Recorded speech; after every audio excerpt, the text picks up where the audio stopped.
Jesus, look at this absolute monster. Oh my god, it's a beast. Look at the size of it. Absolute freaking monster. Anyways, let's get into the video. Happy holidays from yours truly, Minnesota Outdoors. Alright everyone, Minnesota Outdoors here. And today's how-to is actually not gonna be on this fish, which is, by the way, it's a kind of a toy walleye. Here you go. Here's that one quick extra look at it. This how-to is actually gonna be on bass.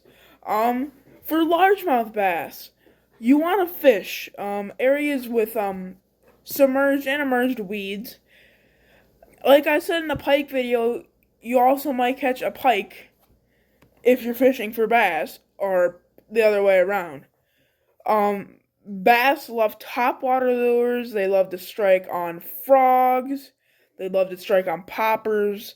Any topwater lure. They love spinners, spinner baits, plastic lures.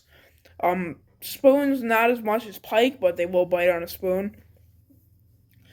Largemouth bass love cover, so you better have the right equipment to go into the deep weeds and shallow areas, as that's where they like to be.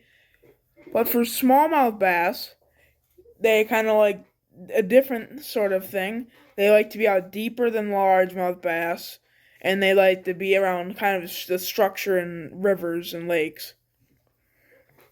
Smallmouth are more of a river fish than largemouth, so you will find them more than largemouths in rivers. Use most of the same stuff as you would for catching largemouth. They're not much different. They're just a bit smaller. Smallmouth versus largemouth. You get it?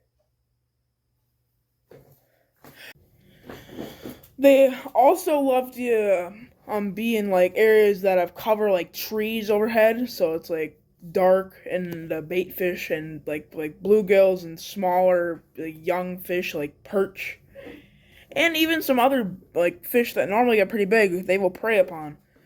For an ideal setup, you probably want to go anywhere in between 10 to 20 pounds. If you're planning on not catching many big fish, just probably go with the 10-pound setup, as bass still can put up a really good fight on light tackle and even on heavy tackle if it's a big one. But 15 pounds is probably safe if you want to cast well and catch those big fish with relative ease. No leader is really needed, because they don't have teeth like pike.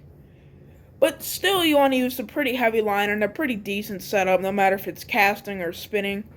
So yeah, and 20 pounds, that's if you're planning to go to an area that has both pike and bass, because those pike, if you have on a big one on a 15-pound setup, that could be pretty disastrous. So you'd want to prepare and get a bit heavier setup if you're going after big bass or pike. So yeah, let's go on to this next piece. Bass angling there are tournaments all the time. It is a really popular game fish among all ages of anglers, from little kids, well, at least the small bass by the dock, and then the big avid anglers that have been angling for many years and even decades, love to fish those extensive weed beds and catch those big fish. I hope you guys can catch some largemouth and smallmouth off of this advice. I have myself, even though I haven't caught a smallmouth yet. I've caught many largemouth though. This has been a Minnesota Outdoors production from Minnesota Outdoors. Stay outdoors, stay well, and yay!